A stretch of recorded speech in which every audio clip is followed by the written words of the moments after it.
Welcome to London. The year is 1594. The streets are narrow, crowded, filthy, and full of criminals. Thousands upon thousands of people are dying from the plague. Some of us believe that the plague is a punishment from God for our sins. Others blame witches for diseases and disaster. Yes, here we believe in witches, fairies, goblins, magic, and spells. And no matter how hard life is, we still love entertainment. That's why we come to the theater. Speaking of theater, we have a local playwright who's so good that he'll still be a celebrity in 400 years. Maybe you've heard of him, William Shakespeare. Did you know that Shakespeare left school when he was 15 and never went to university? He married Anne Hathaway, yes, that was really her name, when he was 18. She was 26 and pregnant. They had 3 children together, but Shakespeare's son Hamlet died of the plague. Around 1592, Shakespeare left his family in Stratford and moved to London to write plays.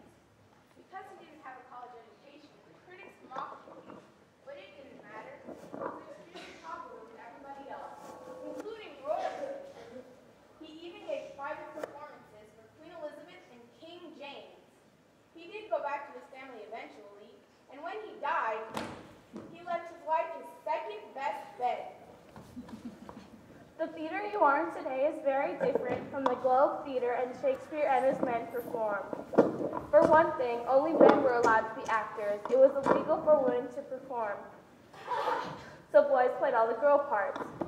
Today you'll see the opposite. Many of the male roles will be performed by women. Oh yeah! Also, we had electric lights and iPod sound effects. Shakespeare's plays had to be performed in broad daylight, and sound effects had to be created by real things, which caused some problems. For example, during a performance in 1613, they fired a cannon from the upper level of the theater. The roof caught on fire and the entire theater burned to the ground. Finally, Shakespeare's audience was very different from all of you. They were rude, dishonorably, and loud.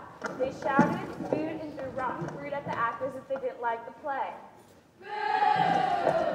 Sometimes they even got into sword fights. We beg you to be a fabulous modern-day audience and not throw any fruit at us. And speaking of sword fights, there's one in this play. Sort of. Not really. The play is The Comedy of Errors, Shakespeare's earliest comedy. It's called a happy comedy because nothing too serious happens, except that an old man gets sentenced to death after going to the wrong city. But that's funny, right? See, the old man, Adriana, has these 2 sons, twin sons, both named Antipholus. Hi, I'm Antipholus. I'm Antipholus. Yes, he named them both Antipholus. He didn't have a very good imagination. Anyway, he bought his sons 2 servants, and the servants were also twins, and both of them were named Dromio. Hi, I'm Dromio. Hi, I'm Dromio. Are you starting to get the picture? 33 years ago, Aegeon's whole family, while at sea, was separated by a mighty storm. Aegeon went one way, with one Antipholus and one Dromio, while his wife went the other way, with the other Antipholus and Dromio. And they've been searching for each other ever since. And when this play starts, it turns out that they're all in the same city together. But they don't know it, and neither do their wives, their friends, or the people to which they owe money, which is where the fun starts. So, modern day audience, we thank you for visiting us here in Elizabethan London, and we hope that you will enjoy the shortened version of William Shakespeare's classic play, The Comedy of Errors.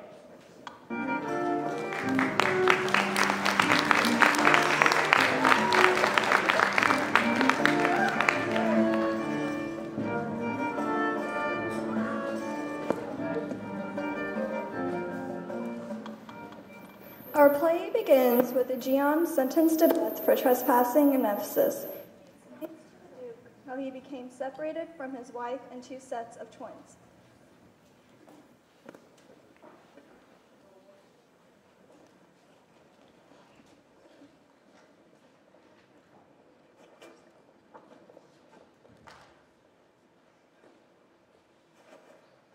Silenus, to procure my fall, and by the doom of death and woes and all.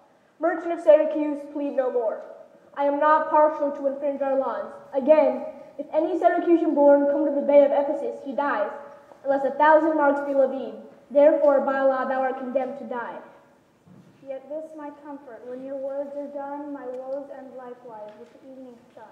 Well, Syracusan, say in brief the cause why thou departest from the native home, and for what cause thou camest to Ephesus. In Syracusa I was born and wed unto a woman, happy look for me, a joyful mother of 2 goodly sons, and which was strange, the one so like the other as could not be distinguished but by name. That very hour, and in the self-same inn, Amelia woman was delivered of such a birth, male twins, both alike. Those, for their parents, were exceeding poor, I bought, Woohoo! and brought up to attend my sons. A league from Epidamnum had we sailed before the always window-baying deep gave doubtful warrant of immediate death. The sailors sought for safety by our boat and left the ship, then sinking ripe to us.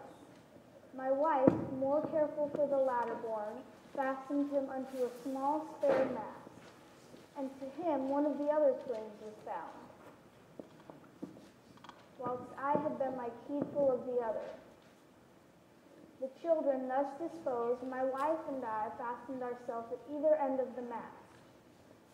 We were encountered by a mighty rock, and our helpless ship was split in the midst.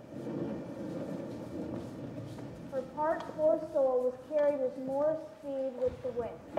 Thus have you heard me severed from my bliss, and happy were I in my timely death, could all my travels warrant me to live.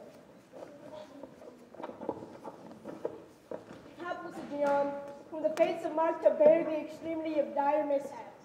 Though thou art doomed to die, I will favor thee in what I can.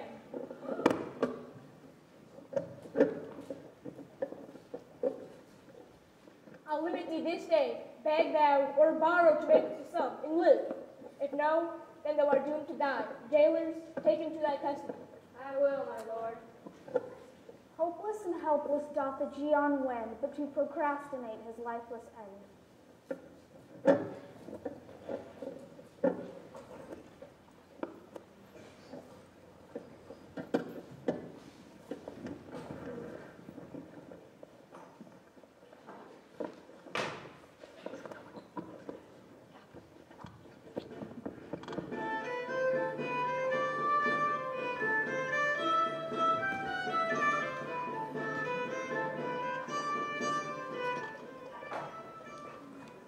Antipholus of Syracuse and his servant, Dromio of Syracuse, have traveled to Ephesus in search of their long-lost twin brothers and their mother. Antipholus gives money to Dromio of Syracuse. Dromio's twin, Dromio of Ephesus, returns and the confusion begins.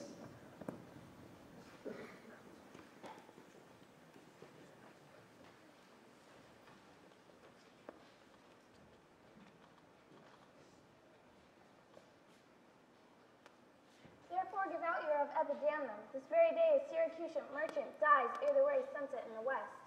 There is your money that I had to keep. Many a man would take you at your word, and go indeed, having so good a meat. Go bear it to the centaur where we host, and stay there, Dromio, till I come to thee. Within this hour will be dinner time. Get thee away. A trusty villain, sir, that very oft, when I am dull with care and melancholy, lightens my humor with his merry jests. Sir, I commend you to your own content. He that commends me to mine own content commends me to the thing that I cannot get. I to the world am like a drop of water, that in the ocean seeks another drop, who, falling there to find his fellow forth, unseen, inquisitive, confounds himself.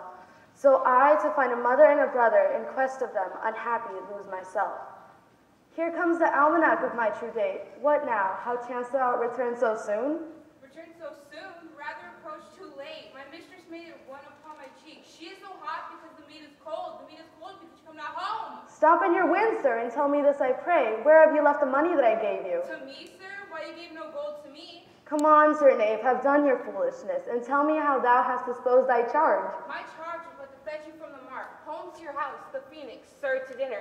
My mistress and her sister stays for you. What, wilt thou flout me thus unto my face, being forbid? There, take you that, Sir Knave. For God's sakes, hold your hand. Oh, what mean you, sir? For God's sakes, hold your hand. Nay, you will not. I'll take my heel. Upon my life, by some device or other, the villain is overwrought of all my money. All to the centaur to go seek this slave. I greatly fear my money is not safe.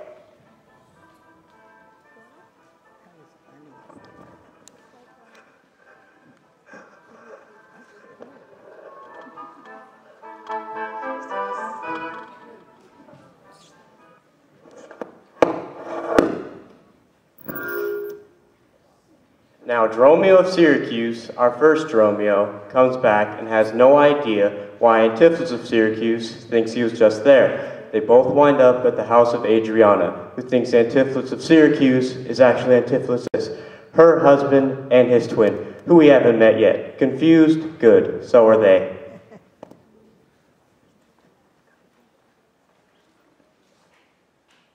The gold I gave to Dromio is laid up, safe at the centaur. I could not speak with Dromio since at first I sent him from the mart. See, here he comes. How now, sir? Is your merry humor altered? Just as we again, you received no gold? Your mistress sent to have me home to dinner? I did not see you since you sent me hence with the gold you gave me. Thinkest thou I jest? Hold, take thou that, and that. But I pray, sir, why am I beaten? For flouting me.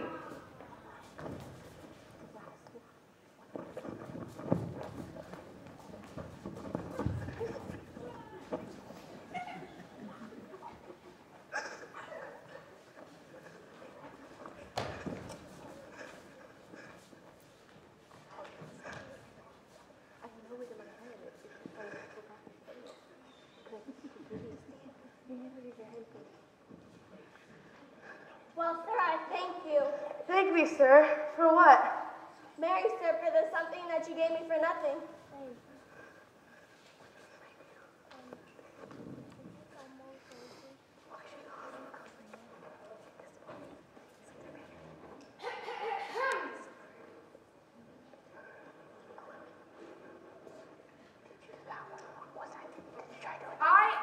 Antipholus, look strange and brown. Some other mistress hath thy sweet aspects. I am not Adriana, nor thy wife. Ah, do not tear thyself away from me. For know, my love, as easy mayest thou fall a drop of water in the breaking gulf, and take unmingled that same drop again, without addition or diminishing, as take from me thyself and not me too. How dearly would it touch thee to the quick, shouldst thou hear I were licentious? Wouldst thou not spit at me and spurn at me and hurl the name of husband in my face, and from my false hand cut the wedding ring? I know thou canst, and therefore see thou do it. I am possessed with an adulterate blot. My blood is mingled with the crime of lust. For if we two be one, and thou play false, I do digest the poison of thy flesh, being strumpeted by thy contagion. Keep then fair league and truce with thy true bed. I live disdained, thou undishonored. Plead you to me, fair dame, I know you not. Fie, brother, how the world has changed with you. When were you wont to use my sister thus? She sent for you by Dromio home to dinner. By Dromio? By me? By thee. How can she thus then call us by our names, unless it be by inspiration? How ill agrees it with your gravity to counterfeit thus grossly with your slave, abetting him to thwart me in my mood? Come, I will fasten on the sleeve of thine. Thou art an elm, my husband, I a vine. To me she speaks and moves me for her theme. What, was I married to her in my dream?